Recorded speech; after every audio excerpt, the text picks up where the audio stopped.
Hello. How you going?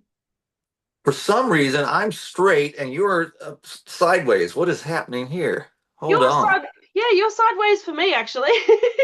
Okay, well, you're sideways. Did my phone? Hold on. Let's see what this thing's doing. Is it supposed to do that? There we You're go. Did straight that now. change? There we go. Okay. We're off Ghost to in a the killer machine. start. Oh, I was like, what is happening? All Oh, right.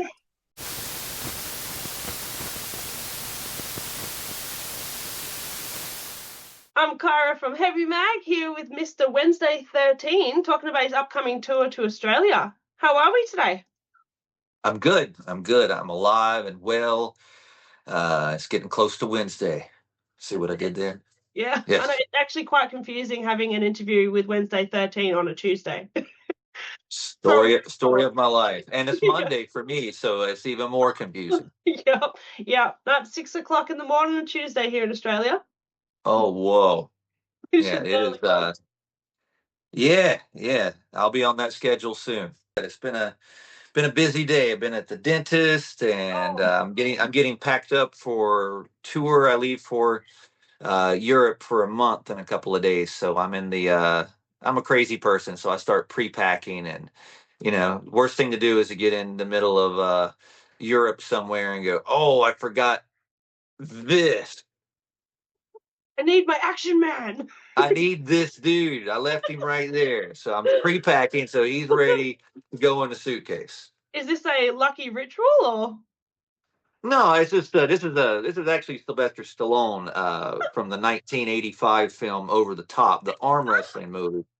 It's like his arm wrestling action where he can actually arm wrestle. He could, So it's handy. yeah. So I'm gonna take him to Europe with me. He Um, gets to ride. Gets to ride in a bag. Gets to ride for free, no less. So you are soon to be touring Australia with our very own Kim Dracula. So being a Hmm. man of all things spooky yourself, are you kind of happy to see that torch carried into the next generation for three artists like Kim?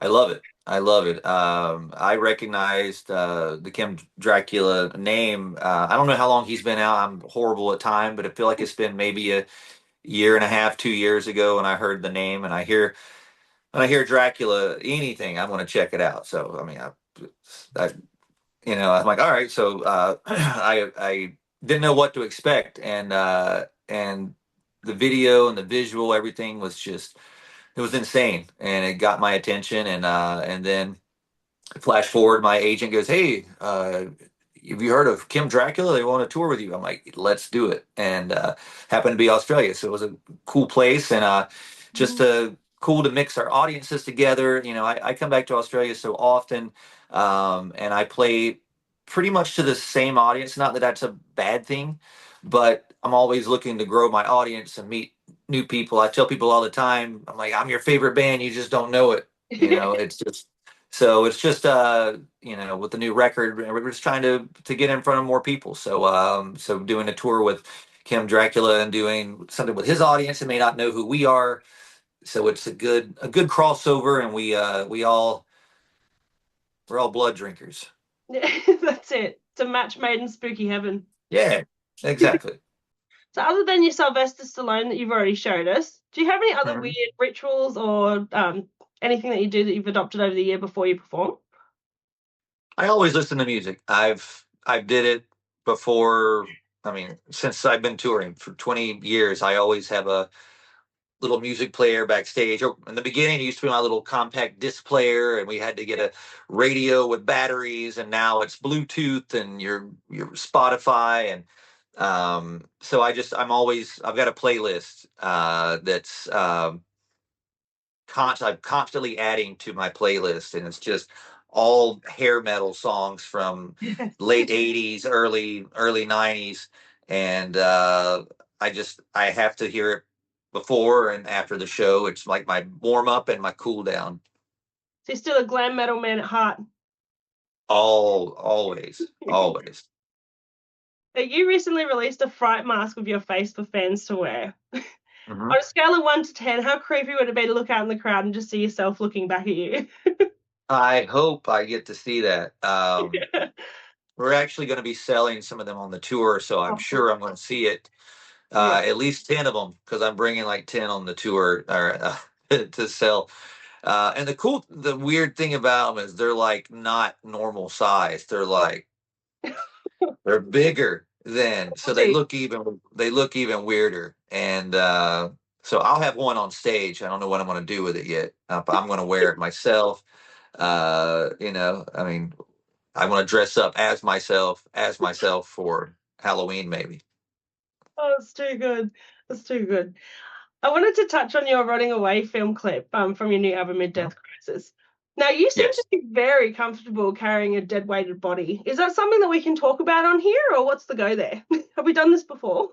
I picked her out because she's very small, Yeah. and I knew I could, and I knew I could pick her up at least for a little bit. Yeah. That wasn't easy. It isn't easy to do, Yeah. but I made it look as easy. I tried to be comfortable to do it, and luckily, most of those takes were one take instead of Yeah. doing it two or three times. So I'm like, all right, you ready to do this? Um, visually, I had it in my head what I wanted to do with that, and it was easy to do. And but yeah, I made it look easy, but it wasn't that easy. You did. Carrying a body is a lot of work. Yeah, no kidding. That's what I thought. I'm like, damn, he's just kind of just like, yep, and off we go. Yeah. So you've had photo shoots in morgues, graveyards, pretty much anywhere people don't normally want to be. Do you have any weird stories or weird coincidences that have happened while you've been in there? No. I mean, nothing that I can think of as far as photo shoots or anything. Nothing. I mean, the craziest thing we had happen when we were filming our video, not the rotting away, but our In Misery video. Someone started a fire next to the highway, and we had to stop filming and go put the fire out in our full stage. Uh, and that was a viral video on my Instagram that got like 10 million views Yeah. watching us put out a fire Yeah. uh, in and full costume, and we did it. We put it out. Insane. People would have think that was like a setup. Look at these guys in full Oh, get I up. know. I mean, I'm This sure is it looked like unreal. it. It was insane, but yeah, that was the craziest thing to ever happen on a video photo shoot ever. I don't ever want to do that again. No, That's no kidding. sucked. That was No, terrifying. no, you don't mess with fire. That's insane. No, as much as I love pyro on stage and with other bands, I don't use it. I can't afford it, number one. Uh, but even if I could, I don't like fire. It's terrifying, and I like it even less now. Yeah, yeah, I don't blame you. So I love your aesthetic and everything about you. You greet people with like a good morning, like the day's already dead. Your website is a grave site, all things like that. Yeah, Everything's just yeah. fun. Like, were you always like this as a kid, or has this kind of just been what you've morphed into over the years? I adapted it. I mean, I would watch whatever made me laugh on TV. I loved the Adams Family and Monsters as a kid when I was watching it as reruns. I didn't even know I didn't understand it. I was so little watching it. But it was so natural, and they're nothing but puns on that show. Yeah. So it's like I think it kind of came from that, and then watching cartoons, and it's just I picked up on the little jokes there, and I was watching, rated R movies that I shouldn't have been watching at an early age. So I learned how to talk and be funny and be witty and make it work my to my thing. So Yeah. I try to be a wordsmith with certain things, and if you read it the wrong way, did he just say what? Good morning. What? Morning? Yeah. Okay. What's this guy about? Clever. I like it. Yeah. Yeah. So you just talked about the Adams family, but is it true that your name is actually from Wednesday Adams?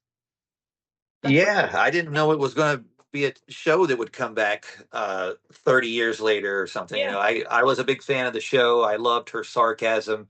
Hmm. I really liked the movies as well, the ones that came out in the early 90s. So it was, Oh, yeah. and my band at the time when I first started it, we were called Frankenstein Drag Queens. So my name was Wednesday 13. So I used to wear a Wednesday Adams dress on stage. And so it was just, that was that just became my thing, and now it's a hit TV show. So when you Google search Wednesday, I'm in the mix now. I'm in the Nice. mix between old Wednesday, new Wednesday, and then you got this Wednesday, and you got Yep. so maybe it brought a few people around, but yeah, yeah, definitely the inspiration. Yeah, she's like the queen, female sarcasm queen. Yeah. Yeah, for sure. I was going to ask you, what do you think about the resurgence and the fact that it's actually cool to be a bit of a weirdo these days? Uh, I haven't even watched the new series. Hmm. I know I'm aware that it's popular because I see there's a breakfast cereal at the grocery store with her face on it, so I know Yeah. it's popular. Um, so you know, all this type of stuff is my world. So if I can turn on the TV and see, you know, Adam's Family, maybe I might not be into it or whatever, but at least it's good to see it's in my world. Yeah. I, Yeah. I prefer that over the Kardashians. Oh, any day of the week. And if Yeah, you're getting more hits, that's just even better. It ties into your exactly, hobby as well. exactly. Yes. So, is there an alternative universe where instead of a Wednesday 13, you've got a Thursday 9 to 5 and you're a completely different person? Is that like a terrifying thought for you, or who do you think you would be if you weren't Wednesday 13? Oh man, that was the fear. I didn't want to be a normal person. That was the Yeah. fear, to be normal.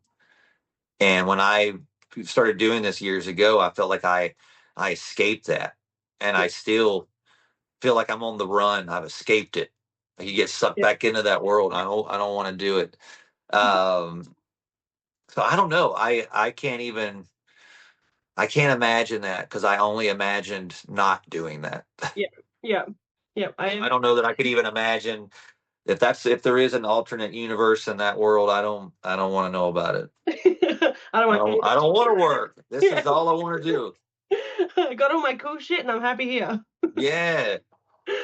Did you always want to be a musician? Like, finding success around your 20, like early, late 20s is pretty Mhm. amazing. Were you always wanting to be a muso or kind of just really lucky?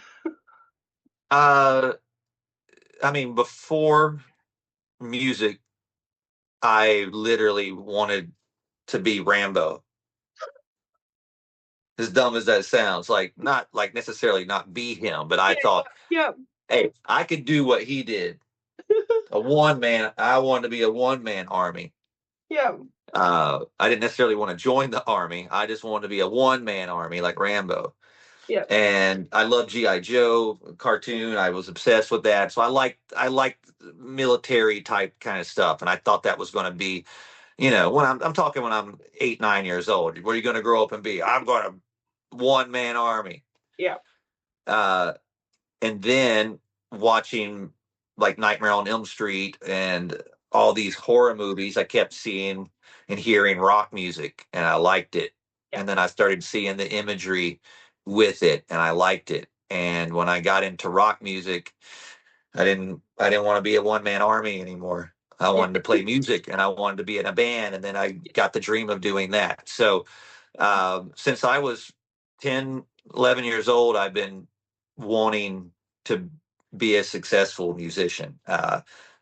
I wanted to be a guitar player at first, and then I became the singer out of necessity because we could never find a singer. And then luckily I went to that, and that seemed to be my calling. yeah, wow. Oh, that's so cool. So going back to the conception of Wednesday 13, the band, do you Mhm. think if Joey never went back to Slipknot, that would have changed your whole trajectory, or it's 100%. put you on a I different think about that all the time. I path? think about I think about what if we would have came off that last Murderdolls tour, Yeah. because it was, I mean, that was as hot as it got. We had a charting song. We had White Wedding that was charting. Yeah. We had just did a sold out UK tour, and it was all the biggest venues before you went to like the arena next, or the next step up, or not, and if we would have went right into the studio and made a record and came right back out on the buzz, just in England alone, I think we would have had a number one album. I think we would have been on every I know it. Yeah. Now, what would have, I don't, I know that would have happened. Yeah. And I may have been, we maybe have had the number 2 record, Yeah. but it would have been massive just off the buzz alone Yeah. that we created there. And so I think about that. It sometimes, I go, I don't get mad about it or anything. It's just kind of like, man, what if, and even on the second record, like, I, because Joey went back to Slipknot on the second one too. And I had a manager of a very, very successful band. I'm not going to say what band it is, but they're massive.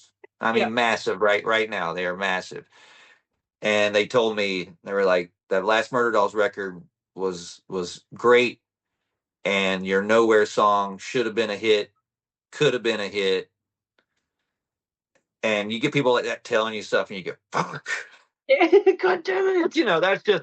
That's all just a guess, but I get people, important people that whispered that, and you go, man, what if, but I'm happy with what I've done. I mean, to have a 10 album career, a 20-year career, and still being successful doing this. I mean, no, I'm not playing arenas. No, I'm not, but I'm doing this every year. This is my job. I don't come home and do it. This is what I do. Yeah. And I got fans all over the world. And there's nothing more that I could ask for except more of it, bigger. Yeah. But if this is all I get, if this is the biggest piece of the cake that I get, I'm happy with my piece. But the fact that you can even just turn around, reinvent what you're doing, and still tour the world now, like that's huge. Mm-hmm. Not a lot of people It's could do huge. that. Yeah. No, I don't know. I don't know any other musician, or I mean, I don't know. It's luck. Now, luckily Yeah. did it because of the Murderdolls stuff, but I don't know any other people that went solo that has a 20-year career. Yeah. I stand out from a lot of people. There's no one that's done it. Either they just didn't want to do it, or I'm stubborn and Yeah. won't give up. But Tenacity. I've done it for a long time. Yeah, too cool. Oh, well, we better wrap it up here. And you really are too cool. I've really enjoyed this. It's been so good to meet you. And we are looking Thank you. forward to seeing you very soon. What are we, the 23rd of November? Yeah, it's exciting. You'll get us good because we go to Europe this weekend, and we're there for a month. So we'll have a month of practice before we get to you guys. So uh, sometimes we come to Australia, it's like our first tour of the year, and we just learn how to play our songs, and we get done with the tour. Go, man, now we've learned how to play them. Let's go home. We've blown all the cobwebs out now. We're good to Yeah. go.